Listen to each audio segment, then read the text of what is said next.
안녕하십니까. 주간 코리안 드림 포커스 첫 방송의 문을 여는 저는 서인택입니다. 반갑습니다. 한반도의 평화와 통일 그리고 우리의 미래를 코리안 드림의 특별한 시각으로 바라보는 시간. 오늘 저희가 첫 방송인데요. 오늘 저희가 방송을 하기 위해서 특별한 손님들을 두 분을 모셨습니다. 첫 번째는 탈북 1호 박사님, 우리 안찬일 박사님 이 자리에 모셨습니다. 안찬일 박사님 안녕하십니까? 네. 안녕하십니까. 네. 회장님 오랜만에 뵙겠습니다. 예, 오랜만입니다. 예, 초대해 주셔서 감사를 드리고요.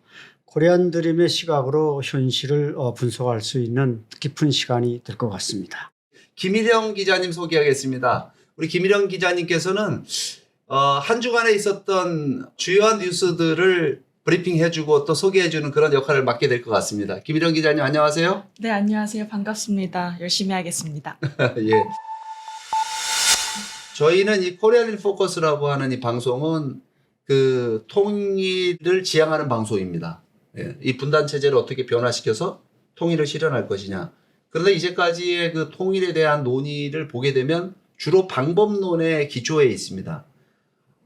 방법론에 기초해 있다라고 하는 건 북한을 어떻게 상대할 것이냐라고 하는 것에 대한 이제 과정과 방법에 대한 얘기죠. 근데 그 과정과 방법이라고 하는 것을 보게 되면 이 정권이 바뀔 때마다 늘 과정과 방법에 대한 주장이 달라집니다.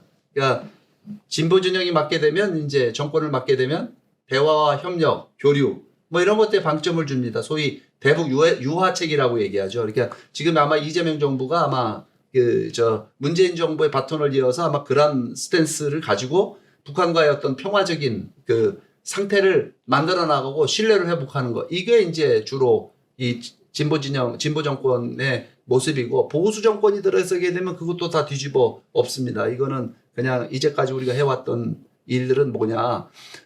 진보 정권이 했던 일은 대북 퍼주기가 아니야. 북한에 우리가 선의를 갖고 베풀었던 우리가 제공했던 뭐 돈이 됐든 어떤 물자가 되든 그런 것들이 북한의 체제 유지 또 더 좀 강하게 얘기하면 핵무기 개발하는데 그 돈이 들어간 거 아니냐. 그러니까 북한을 변화시키는 방법은 그런 유화책 갖고 안 되고 이건 대북 퍼주기니까 그런 거 하지 말고 이제는 우리가 뭘 해야 되느냐. 제재와 압박을 해야 된다. 강경책으로 간다. 그러니까 유화책과 강경책이 늘 이렇게 바뀌는 그런 이 입장입니다. 그런데 사실은 이 두 가지가 다 보게 되면 방법론 안에 있는 겁니다. 그러니까 이 방법론 가지고 늘 보게 되면 정권이 바뀔 때마다 바뀌니까 북한은 남한 정권이 어디가 들어서느냐 아주 뻔한 정책을 갖고 북한은 보는 겁니다. 진보 정권 들어오면 진보 정권이 쓸 대북 정책은 아주 뻔한 정책인 거죠. 북한 입장에서는.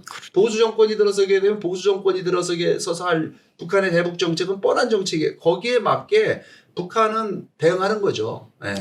그러니까 햇볕 정책이다. 햇볕 정책에 단물만 뽑아 먹습니다. 그렇죠. 그다음에 제재 압박 정책이다. 그러면은 이거는 대북 적대시 정책이다. 이래가지고 북한이 뭐 또 그거를 긴장 국면을 조성을 하고 북한 체제를 결속시키는데 그거를 써먹습니다. 그런 입장이기 때문에 항상 대한민국 정부 정권이라고 하는 것이 4년 내지 5년만 다 바뀝니다.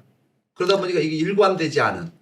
그러니까 우리가 지난 수십 년 동안에 한국의 통일 정책이라고 하는 것이 성공을 거둔 바가 없다라고 하는 겁니다. 그런 입장에서 봤을 때 왜 우리가 뭘 주장하고 있냐면 그게 다 과정과 방법에 대한 주장이었기 때문에 과정과 방법을 논하기 전에 우선 비전과 목표에 대한 것을 우리가 먼저 정하고 그 목표와 비전을 실현하는 데 있어서 어떤 과정과 방법을 쓸 것이냐라고 하는 것을 토론하고 합의해야 되는데 그렇죠. 목표와 비전에 대한 합의가 없다 이 말이죠. 그러니까 목표와 비전에 대한 합의는 뭐냐면 바로 오늘 우리가 얘기하고자 하는 코리안 드림입니다.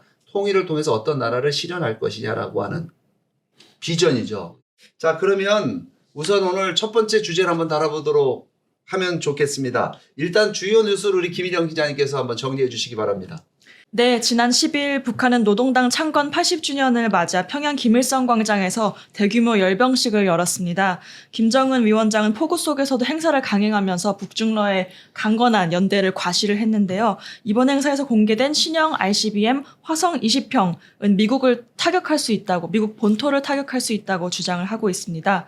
북한은 제재에도 굴복하지 않는다는 메시지를 강조했지만 국제사회는 글쎄요, 이를 체제 결속과 대미 압박용 정치 쇼로 해석을 하고 있습니다. 예, 오늘 우선 저희가 이번에 있었던 10월 10일 날 있었던 북한의 당 창건 80주년에 대한 이야기를 우선 좀 나눠봤으면 좋겠습니다. 우리 안 박사님, 이번 80주년 행사 보셨습니까? 네, 아주 열심히 봤는데 예. 그야말로 지난 이제 중국의 건국절에 네. 북중로의 정상이 그 천안문 광장에 나란히 섰듯이 그 그렇죠. 자리에 이제 시진핑만 빼고 김정은이 들어선 그런 아주 북중로의 그 연대를 과시하는 그런 큰 이벤트였습니다. 그래서 뭐 지금 여러 가지 위기에 몰렸던 김정은 체제가 러시아 우크라이나 전쟁을 계기로 다시 부활하고 있는데 그것을 그런 세 나라가 뭔가 하나의 연대와 패권주의라는 동맹에 기초해서 다시 한번 북한 내에서 김정은의 리더십을 부각시키는 그런 큰 정치적 이벤트였습니다. 예, 그렇죠. 그러니까 베이징에서 있었던 그 전승절 80주년하고 연결되어서 이번에 그 당창건 80주년이 연결되어 있기 때문에 그런 면에서 굉장히 큰 의미가 있는 북한 입장에서 보면 굉장히 큰 의미가 있는 행사고 우리가 이 한반도 문제를 바라보는 그 시각 자체가 이제는 좀 더 예민하게 바라봐야 될 그런 입장이 아닌가 생각이 듭니다. 특히 그 맞습니다. 북중로 연대라는 관점에서 보게 되면. 그렇죠. 이 북한으로서는 뭐 사실 그동안 뭐 붕괴론이다, 뭐 급변 사태다, 위태로운 그런 벼랑 끝 전술을 써오면서 스스로 체제 몰락을 자초했지만, 네. 자 말씀하신 대로 북중로라는 새로운 그 어떤 냉전 시대의 동맹 같은 여기에 링크돼서 다시 부활하는 그런 모습을 보여주는 게 이번에 그 당창건 80주년 열병식이었습니다. 예. 그러니까 북한하고 중국과의 관계가 좀 최근 들어서 어려웠던 걸로 알려져 있지 않습니까? 네네네. 네, 그런데 어떻게 보면은 북한의 그 벼랑 끝 외교, 예. 그 러시아 우크라이나 전쟁에 북한군 파병하면서 북한의 입지가 상당히 그 중국 관점에서 보게 되면 이 북한을 버릴 수 없는 카드잖아요. 중국 네, 입장에서는. 네, 그러니까 어떻게 보면은 굉장히 그 소원한 관계를 갖다가 중국 쪽에서 오히려 북한 쪽에 매달리는 그런 모습이 아니었나 저는 그렇게 생각됐는데 박사님 생각은 어떠십니까? 전적으로 동의합니다. 네. 아닌 게 아니라 너무 이제 김정은이 러시아 쪽으로 경도되니까 시진핑으로선 좀 불안한 것 같고 자신들의 어떤 완충지대를 잃어버리는 게 아니냐 이런 우려를 했는데 김정은이 제발로 베이징으로 찾아왔고 거기서 깍듯한 예우를 받으면서 북중 관계가 좀 회복되는 것 같으니까 시진핑 주석도 좀 안도하는 이런 모습들을 이번에 보여줬습니다. 네.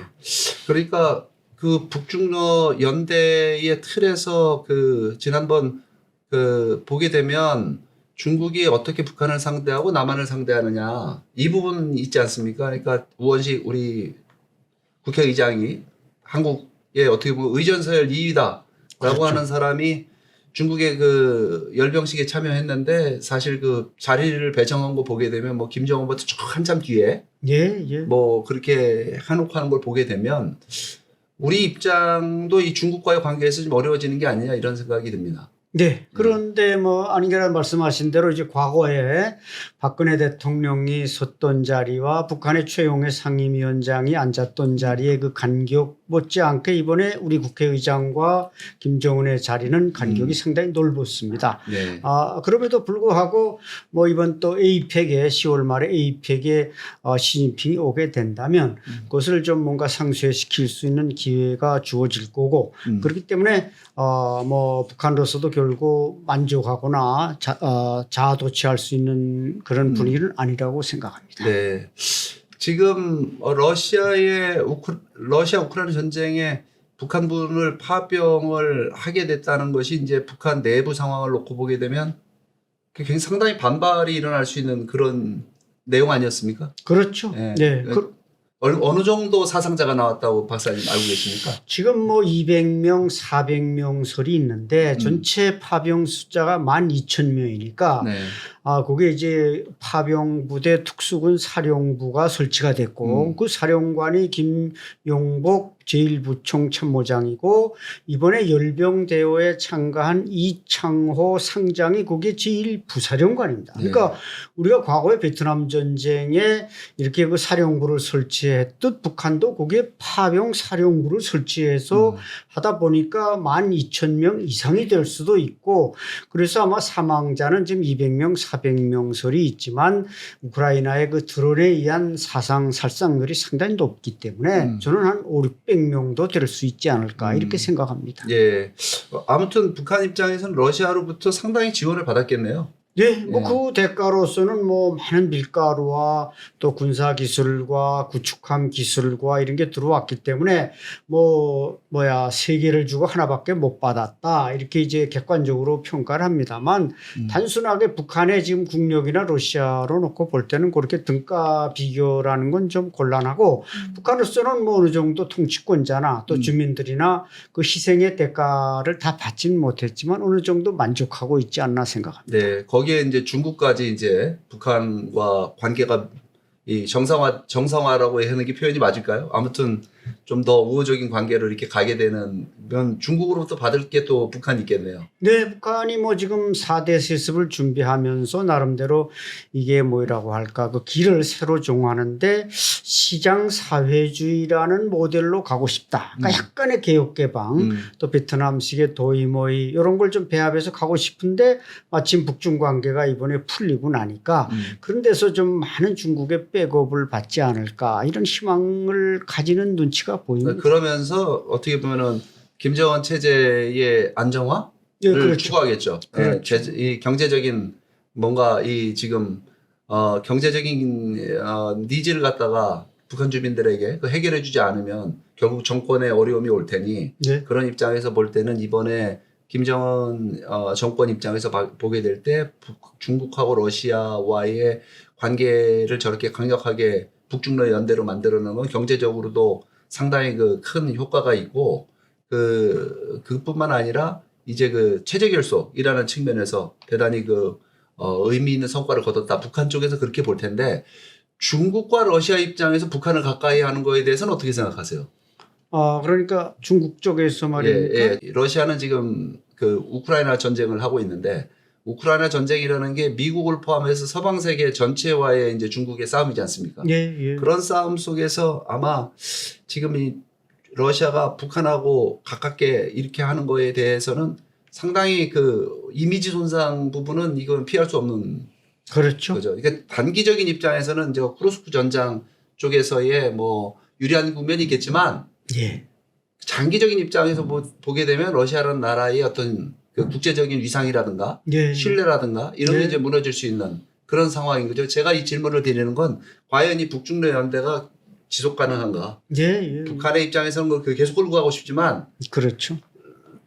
이 러시아 입장은 이제 우크라이나와의 이제 종전이라고 하는 게 평화 협상이 이제 진행이 될 입장이고 미국이 또 굉장히 강력하게 압박을 하고 있지 않습니까? 만약에 휴전 협상 안 받게 되면 이제 토마호크 미사일까지 우리가 제공하겠다. 최근에 트럼프가 굉장히 강력하게 나가고 있거든요.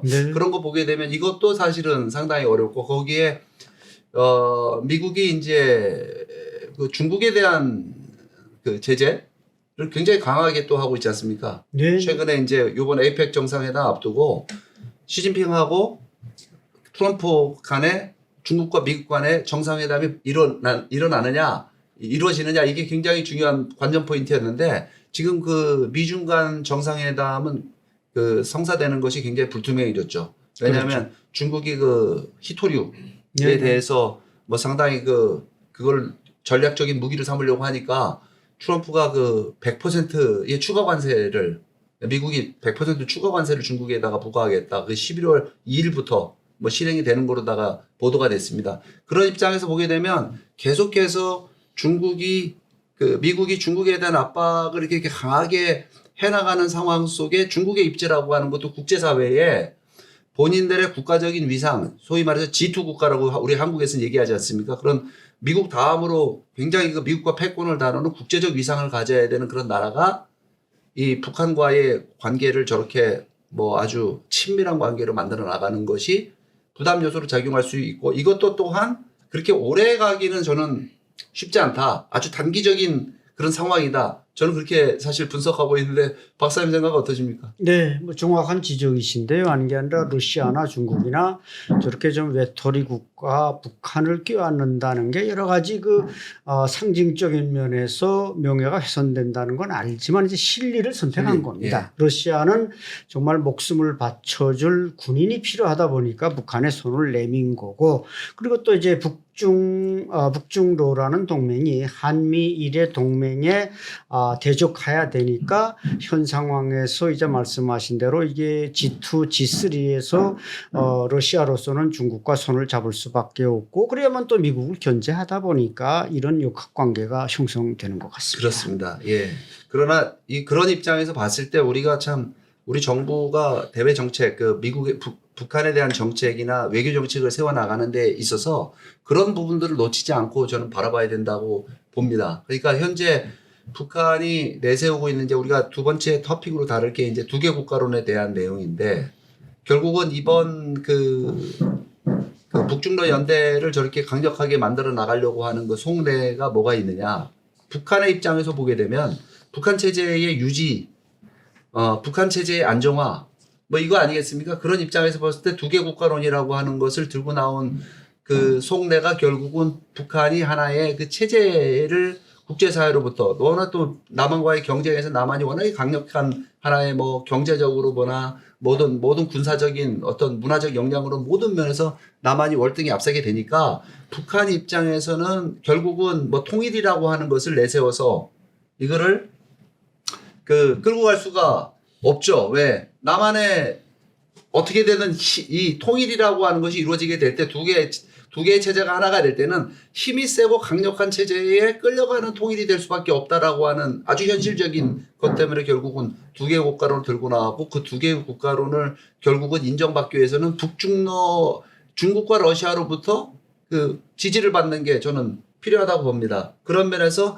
이번에 신형 ICBM 화성 20호를 들고 나온 거는 미국을 겨냥한 건데 결국은 미국을 협상 테이블에 끌어들여서 미국으로부터 결국은 이 북한이 체제를 보장받으려고 하는 트럼프 대통령 때 그 시도도 그런 내용이었지 않습니까? 그런 입장에 저는 있다고 보는데 박사님 어떻게 생각합니까?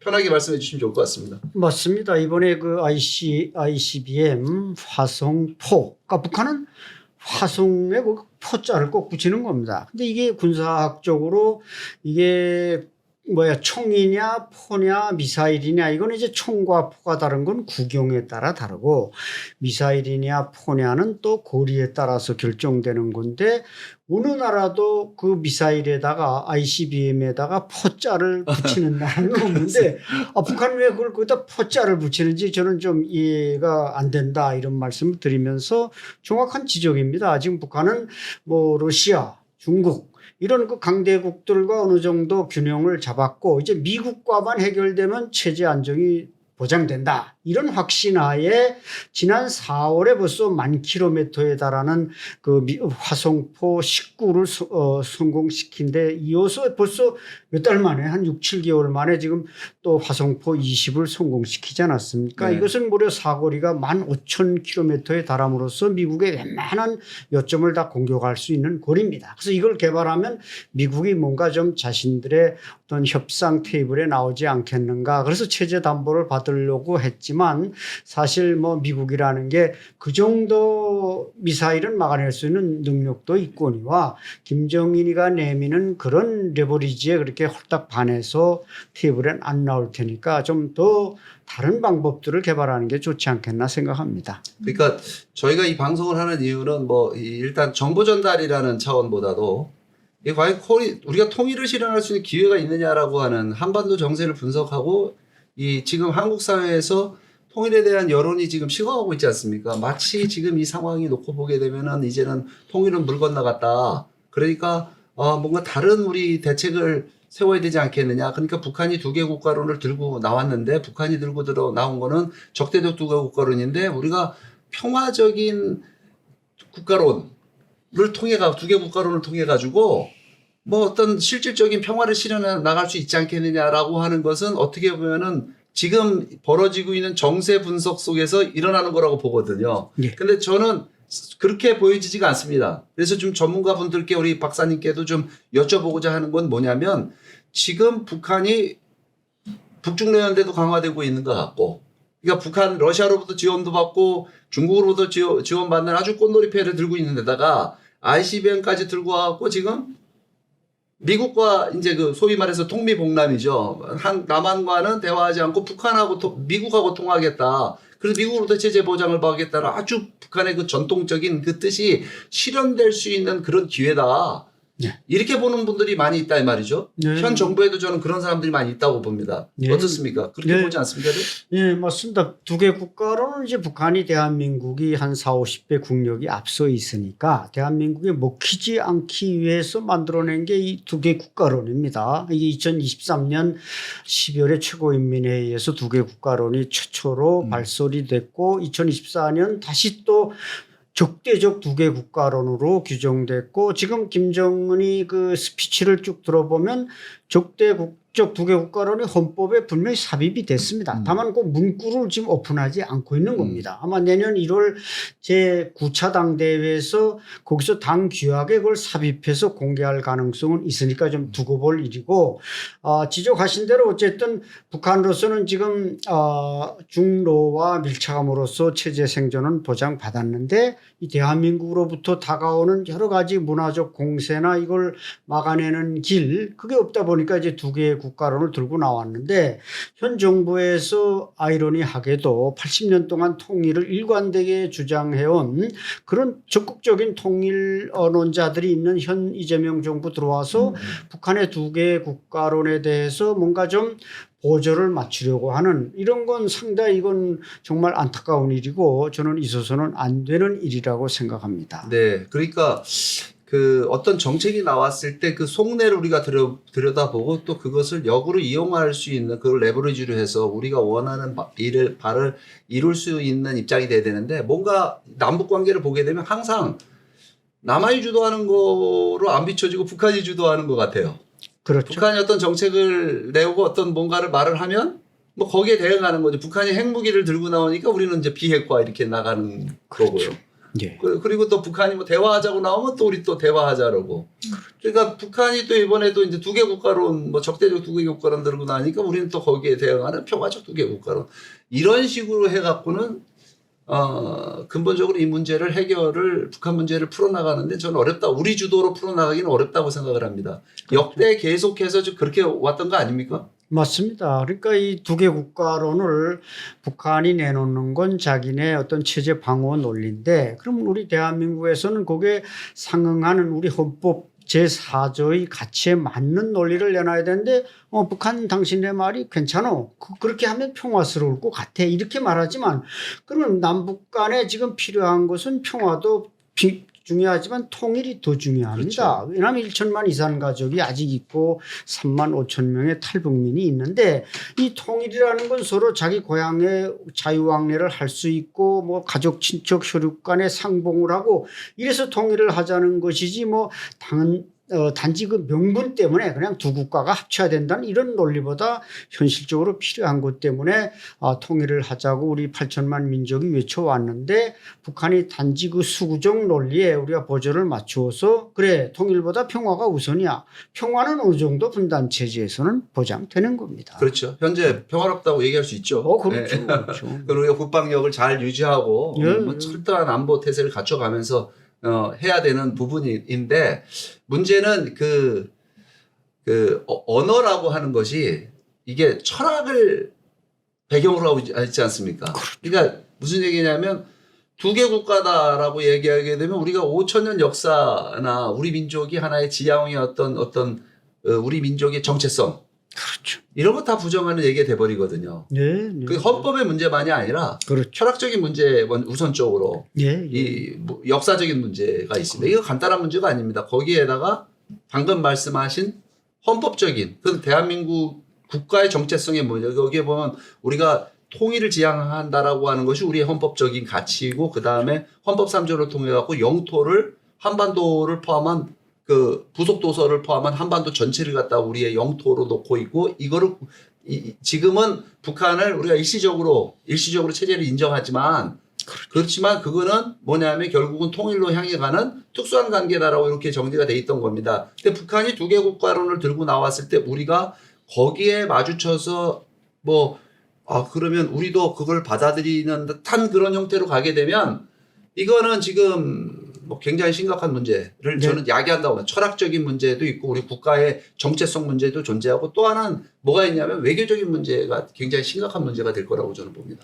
지금 탈북민 사회에서도 좀 불만을 불러일으키는데 거기에 대해서는 정말 통일부 장관이 좀 사명감을 가지고 말할 필요가 있다고 저는 생각합니다. 아까 말씀하시고 또 평소에 우리 상임의장님께서 이제 그 홍익인간에 기초한 통일의 필요성 이걸 늘 강조하시지 않습니까? 그러니까 우리가 통일을 하자는 건 단지 그냥 합리적인 명분이 아니라 지금 2,500만 북한 동포가 어떻게 살고 있습니까? 정말 노예처럼 굶주리며 살고 있는데 우리 대한민국은 풍요로운데 거기는 굶주리니까 세상을 널리 이롭게 하자는 건 우리가 결국 북한 동포들도 잘 사는 그런 나라를 만들자고 해서 우리가 통일하자는 것이지 단지 그냥 물리적인 통합 대내외적인 선동 이게 통일이 아니지 않습니까? 그래서 맞습니다. 그런 면에 대해서 우리 통일부 장관은 좀 깊이 생각하고 발언했으면 좋겠습니다. 그리고 지금 우리 그 남쪽에서 그런 제스처를 한다고 해도 북한이 이렇게 받을 그런 상황도 아니지 않습니까? 그렇죠. 받아야 될 니즈도 없는 거죠. 그렇죠. 일시적으로 보게 되면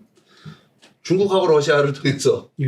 이미 상당한 그 지원을 받고 있는 상태에서 남한으로부터 뭘 받을 수 있을 것이냐 아마 김정은 정권의 입장에서 보게 되면 체제를 유지한다는 입장에서 남한과의 교류나 대화라는 것이 북한에 굉장한 부담을 주지 않습니까? 예. 그렇기 때문에 이 사람들은 지금 남한하고는 얘기 안 하고 미국하고 하고 중국 러시아라고 하려고 하는 건데 우리 스스로가 그런 만약에 우리가 이렇게 선의를 갖고 대하면 북한도 선의에 의해서 나올 것이다라고 하는 생각을 한다는 것 자체가 상당히 좀 잘못된 계산이 아닌가 저는 그렇게 생각합니다. 옳습니다. 아주 나이브한 생각입니다. 예. 우리 김희령 우리 기자님도 좀 한 말씀 해주시면 어떨까요? 생각이 어떻게 젊은 사람으로서 어떤 생각이 드세요? 네, 사실은 이 주제에 대해서 제가 브리핑을 했었어야 되는데 너무 말씀을 잘 해주셔서 슬쩍 넘어갔거든요. 네, 이거를 보시는 시청자분들도 굉장히 식견이 넓으시니까 다 이해를 하고 계실 거라 생각하는데 말씀 들으면서 최근에 통일부에서 주최한 글로벌 한반도 포럼에 양일간 참가를 했었거든요. 거기서 이제 계속 말하는 정부의 기조는 두국가론이고 이게 통일을 하지 말자는 게 아니라 통일을 하는 그 과정에서 두국가로서 평화를 사이좋게 잘 지내는 게 먼저다. 그래서 두국가론 해야 되고 결국은 우리 유엔에 남북 따로 가입했을 때부터 솔직히 두 나라 아니냐. 그거 그냥 외면하고 사실 두 나라였는데 외면하고 계속 통일을 얘기를 했었는데 현실적으로 현실성이 좀 떨어진다 그런 말씀을 하시더라고요. 그 말씀을 청년으로서 좀 들으면서 저도 많은 물음표가 떠올랐었는데요. 포럼 내내 그러면 북한과 사이좋게 잘 지내자고 얘기를 하는데 좋죠. 말은 너무 좋은데 그거를 현실적으로 협상 테이블에 한국이 북한을 이끌어내기 위한 카드가 뭔지에 대한 내용이 하나도 없어서 그게 좀 아쉬웠고요. 그래서 약간 너무 이상적인 말만 많이 있었던 것은 아닐까라는 생각이 들었고 박사님께서 금방 언급하셨던 우리가 어떤 통일된 국가를 실현할 것이냐 홍익인간 말씀해 주셨는데 홍익인간이라고 하는 것이 우리 민족이 반만 년 동안 지켜왔던 우리 민족의 건국의 이상일 뿐만 아니라 그것이 우리 독립운동 과정을 통해 갖고 독립을 통해서 실현하고자 하는 나라에 대한 이상이었다. 바로 그 독립운동이 3.1운동이었고 3.1운동을 일으켰던 그 김이독립 선언문을 보게 되면 결국은 홍익인간의 이상과 철학을 기초로 해서 실현된 나라를 꿈꾸는 내용이 담겨져 있고 그게 이제 상해 임시정부, 대한민국 임시정부의 기초가 되었다. 이렇게 보고 있는 겁니다. 그렇기 때문에 우리가 통일을 한다라고 하는 거는 그냥 우리가 남한이 북한을 흡수통일하거나 북한이 남한을 적화통일하는 그런 개념의 어느 한쪽을 집어먹는 통일이 아니라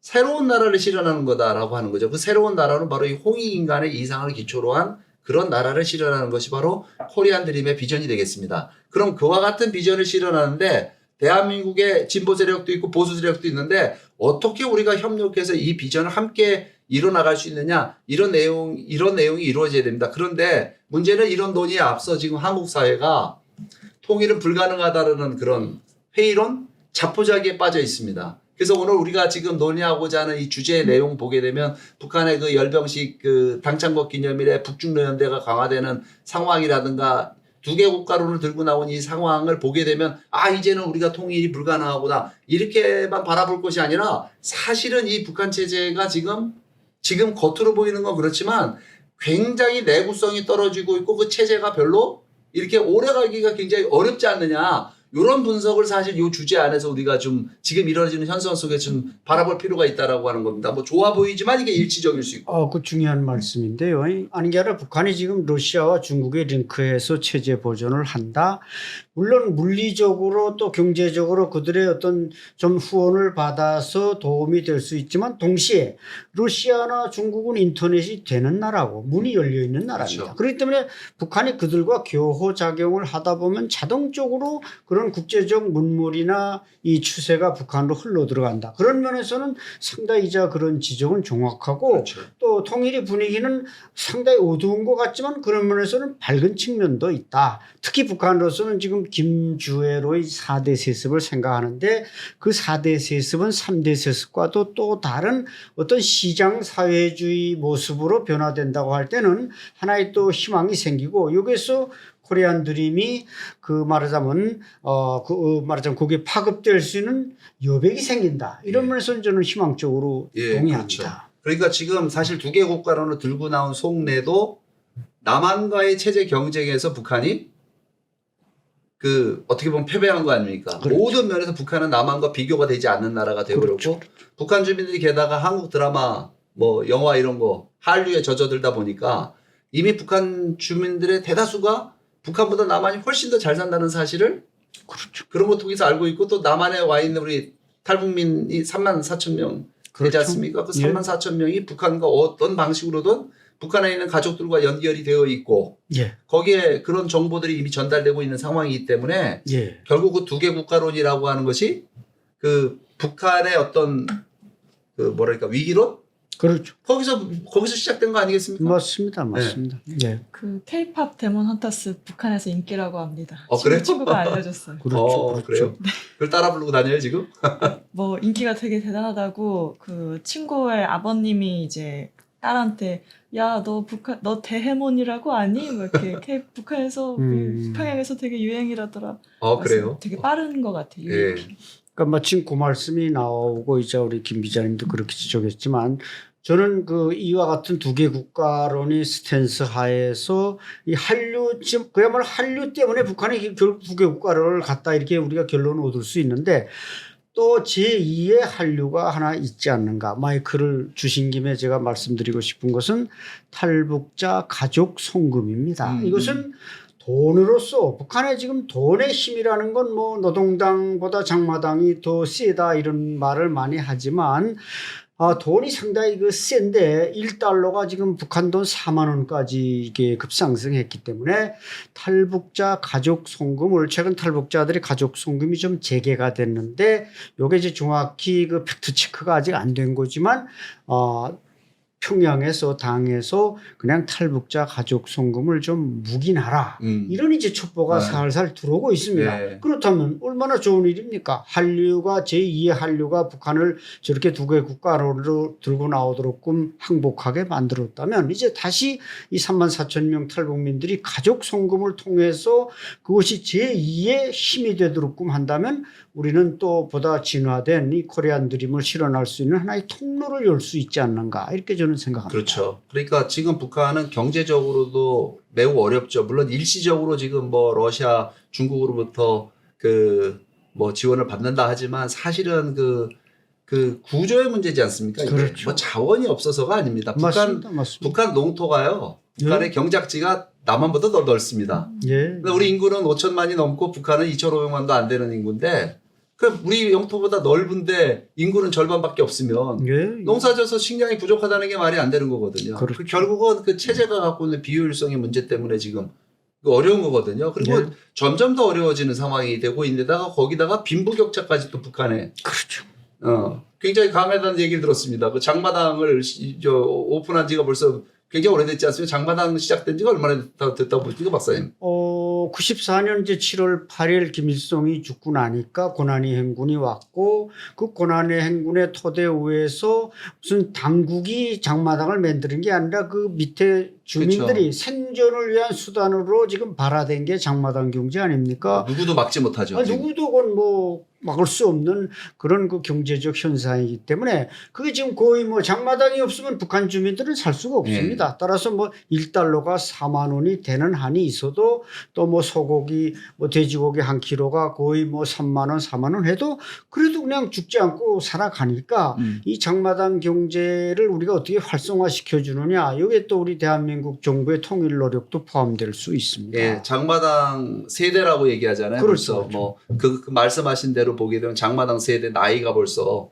40대가 훌쩍 넘는 맞습니다. 그런 입장이 된 데다가 그 세대들은 이제는 뭐 북한 정권에서 뭐 배급을 통해서 국가로부터 혜택을 받은 세대들이 아니라 스스로 다 자기들의 삶을 개척해 나온 세대들이고 거기에 지금 한국 드라마가 들어가게 되니까 이 장마당 세대는 한류 세대인데 이걸 북한 정권이 이걸 막기 위해서 그냥 뭐 완전히 그 말도 안 되는 법들을 갖다가 지금 공포 정치를 하고 있지 않습니까? 그 공포 정치에 무슨 조선 뭡니까 그 저 반동문화사상 배격법이니 뭐 평양문화보호법 뭐 이런 것들이 다 북한 주민들의 사상 통제를 위해서 하는 건데 그게 별로 효과가 없다는 얘기를 제가 듣고 그렇죠. 있습니다. 맞습니다. 효과가 있을 리가 없고 예. 왜냐하면 노동당 고위 간부 자제들부터 우리 드라마를 좋아하니까 그 밑에 쭉쭉 층층 내려가면서 다 좋아하는데 뭐 시범적으로 물론 총살도 시키고 합니다만 그런 뭐 폭압적인 방법으로 억누르기에는 이미 그것은 다 북한에 그렇죠. 내재화됐다. 저는 그렇게 봅니다. 그렇습니다.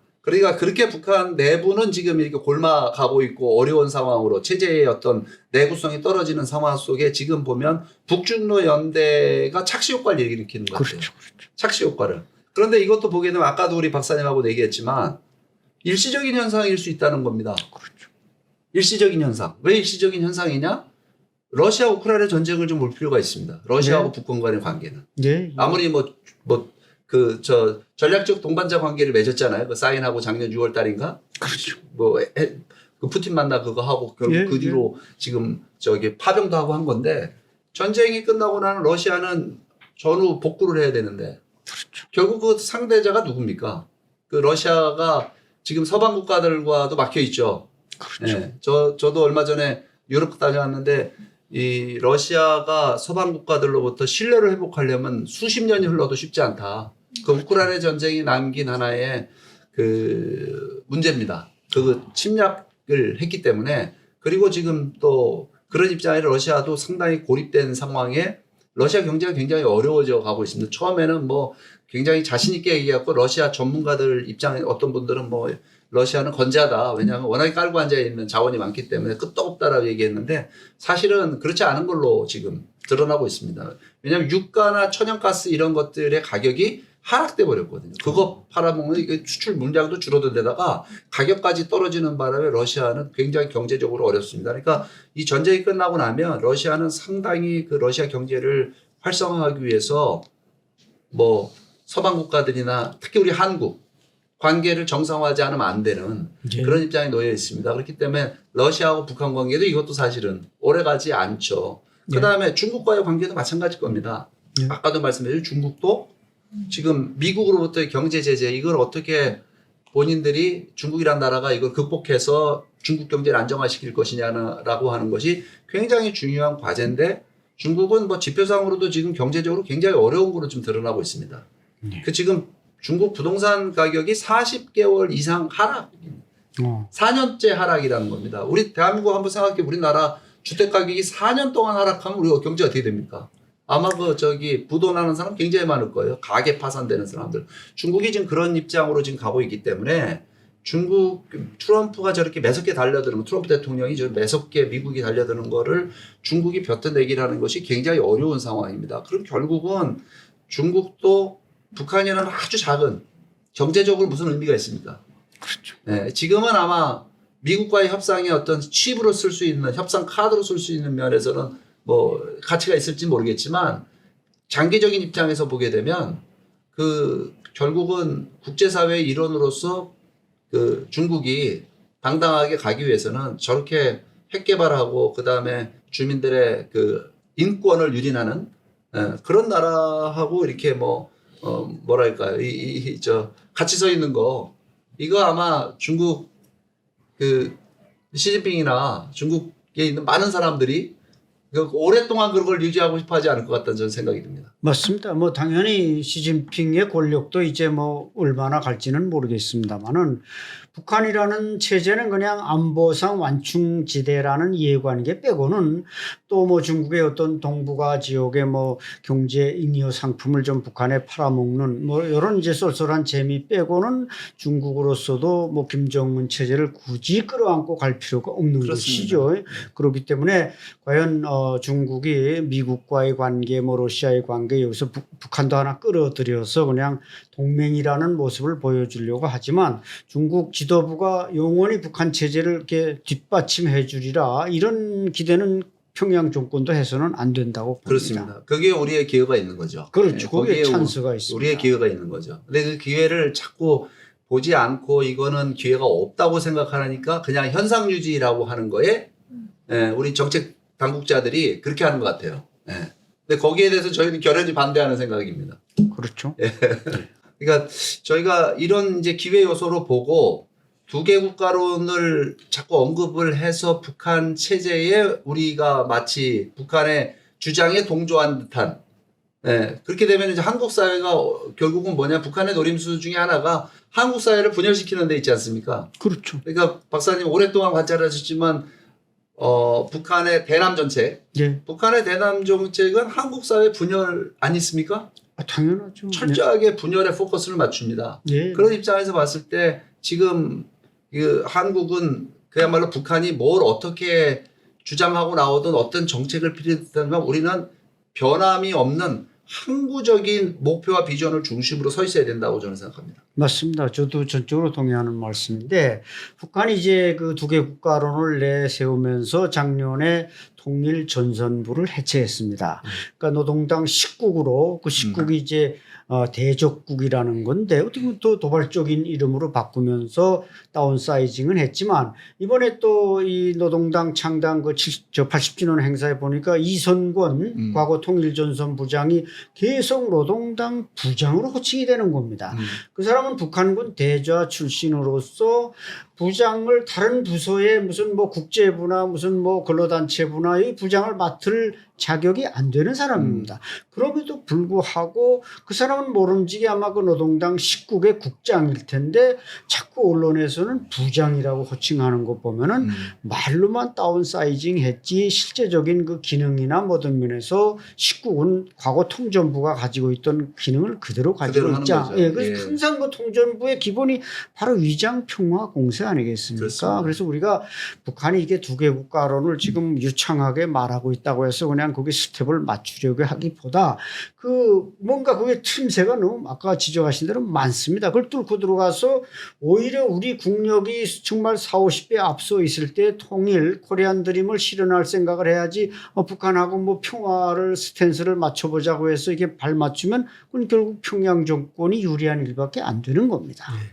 언제든지 정책을 세울 때는 그 상황에 대한 분석이나 그 이해가 제일 중요한 내용인데 제가 정 장관이 그 얘기할 때 남북 합의서 91년도 그걸 근거로 삼아 얘기해요. 그 보수 그 노태우 대통령 때 남북 간에 맺은 합의서인데 그 합의서를 기준으로 해서 우리는 북한 체제를 인정하고 그다음 어떻게 보면 북한 체제의 변화라든가 거기에 대해 간섭하지 않고 어떤 경우에도 협수 통일을 유지하지 않는다. 실질적인 두 개 국가로 간다. 뭐 이런 얘기를 하는데 사실은 91년도 남북 합의서라고 하는 것이 맞습니다. 보수 정부 쪽에서 했었고 그 뒤로 그걸 기조로 해서 우리가 남북 관계를 펼쳐왔습니다. 특수한 관계로서 해왔는데 그 남북 합의서가 나오는 91년 시점을 우리가 좀 살펴볼 필요가 있습니다. 그렇죠. 그때 당시는 동서독이 통일이 되고 동구라파에 있는 모든 공산권 국가들이 공산주의 포기하고 개혁개방의 길로 가고 있었고, 소련도 당시에 개혁개방을 하고 소련을 해체했습니다. 민주화를 했습니다. 그렇죠. 그러니까 모든 공산권 국가들이 다 개혁개방 민주화로 가는 그런 상황이었기 때문에 우리 당시에 그 당국자들도 우리들도 당시에 그 시대를 살았지만은 야 이제 북한도 곧 변화될 거야. 그렇죠. 개혁개방이라고 하는 이 대세를 북한도 거스를 수 없지 않느냐. 북한이 어떻게 홀로 존재할 수 있느냐.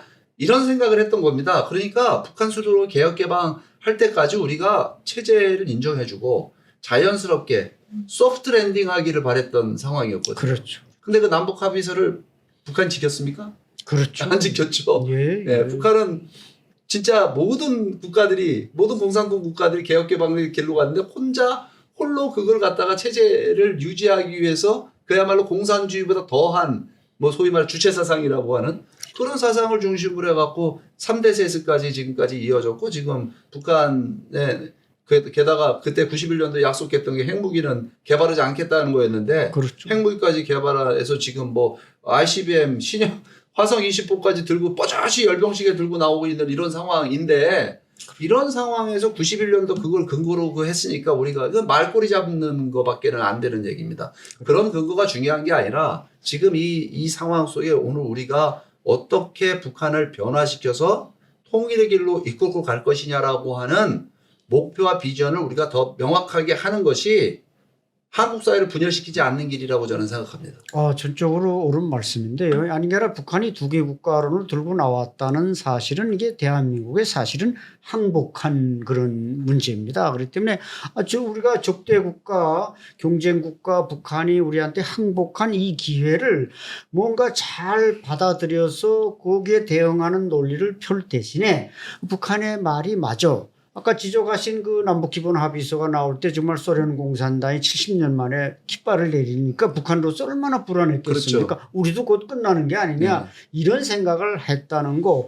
그래서 아마 그게 제가 볼 때는 두 개 국가론의 원조가 아니겠는가. 북한은 그때 벌써 이거 각자 살아야지 이거 같이 뭐 통일을 하다간 대한민국한테 먹히겠다. 그래서 그때부터 이제 두 개 국가론의 원조를 들고 나온 것 같았는데, 이제 뭐 헌법에까지 명문화하고 내년 1월 이제 노동당 9차 당대회에서는 당 규약에까지 삽입한다면은 여기 북한이 항복한 거니까 항복문서에 북한이 도장을 찍은 상황이기 때문에 우리가 여기에 맞는 좀 더 어그레시브한 통일 노력을 할 생각을 해야지 당신의 말이 옳아. 그러면 이건 뭐 정말 오히려 분단의 연구하러 갈 수 있는 그것이 크고, 뭐 또 현 정부의 노력 중에 뭐 개성공단을 뭐 재개하고 금강산 관광을 재개하고 이런 노력들인데 저는 개인적으로는 거기에 대해서는 동의합니다. 왜냐하면 뭔가 북한 주민들에게 변화를 주려면 북한에겐 자꾸 다가가야 됩니다.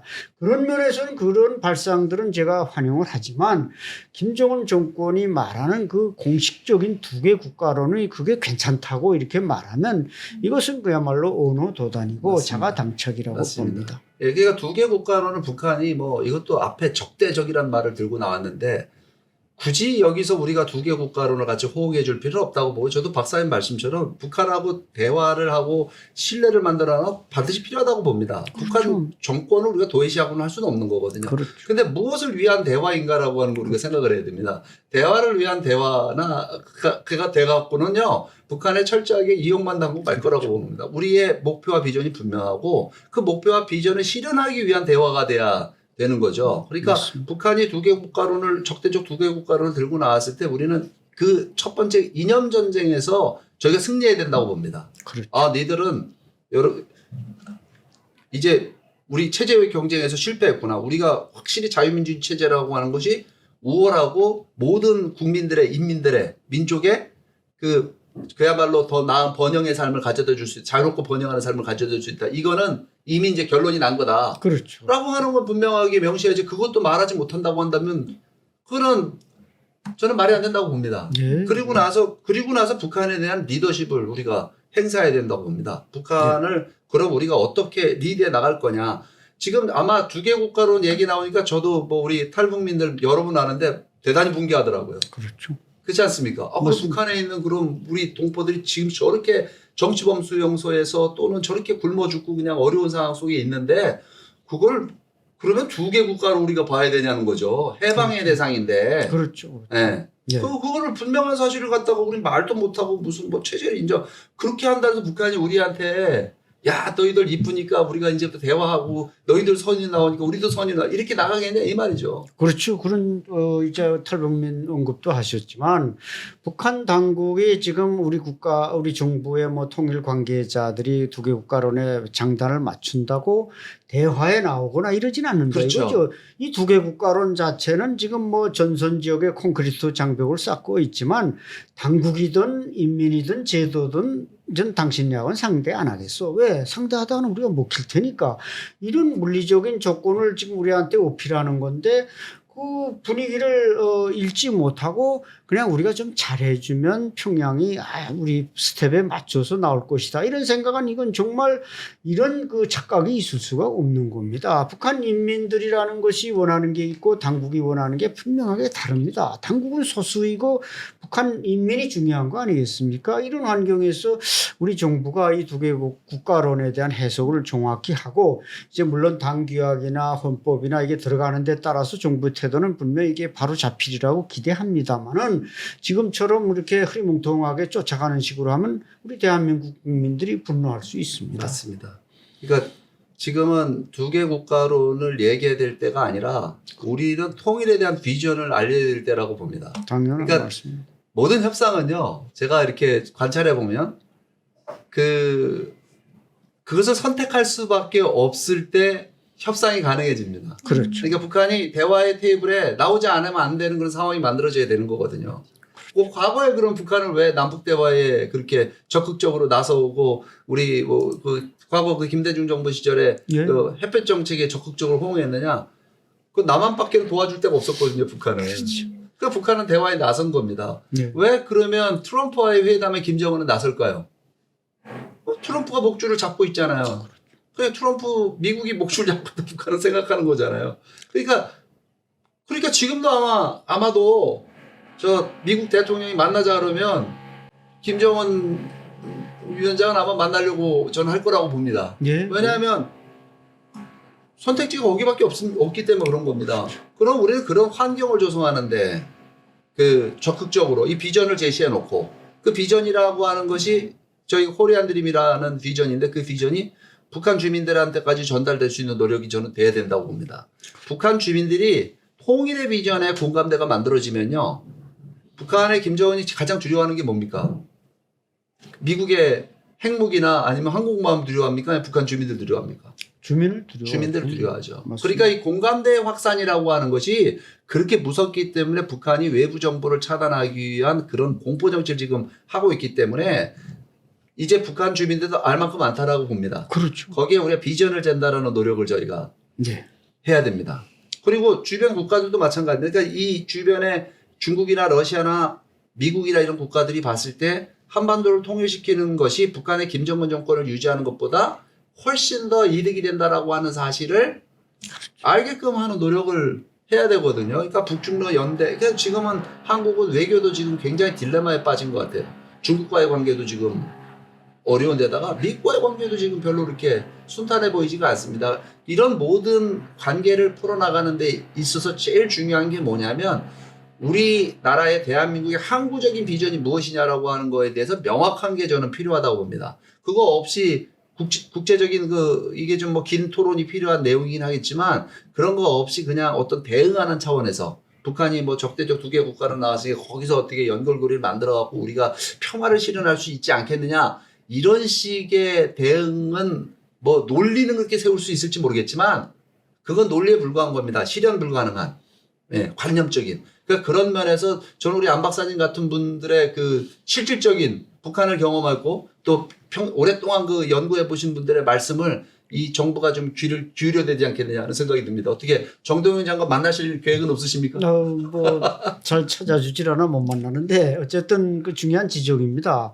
북한이 지금 우리하고 뭐 국력이 비슷하거나 또 우리보다 좀 앞서 있거나 물론 핵무기 하나 빼면 뭐 김정은도 지금 재래식 전력 강화를 자꾸 그 외치는 거 보면 이 재래식 전력이 우리 대한민국이 너무 앞서 있거든요. 그렇죠. 북한보다. 그러니까 지금 겁을 먹고 두 개 국가론을 들고 나오는데 왜 정부가 이런 우월적 위치에 우리가 서서 북한을 좀 요리할 수 있고 이렇게 뭔가 흔들어도 되는데 왜 여기에서 북한 정부에게 자꾸 그 뭐 정상회담이니 뭐 몇 가지 그 뭐 에이펙 참석이니 이런 하나의 그 이벤트에 우리가 약점이 잡혀가지고 왜 북한에게 비율을 맞추려 하는가? 이것은 정말 이 정책 위반자들이 그런 데서 좀 더 공격적이고 강력한 레버리지를 쓸 생각을 해야지 그냥 뭐 적당히 좋습니다. 뭐 표가 많이 나옵니다. 통일 뭐 이벤트 정상회담 이런데 연연해서는 안 된다고 그렇죠. 봅니다. 네, 정치적으로 이용해 먹는 거죠. 그렇죠. 그거는 그렇죠. 절대 남북 관계에는 정치의 이용물이 돼서는 안 된다고 봅니다. 맞습니다. 네. 맞습니다. 그런 면에서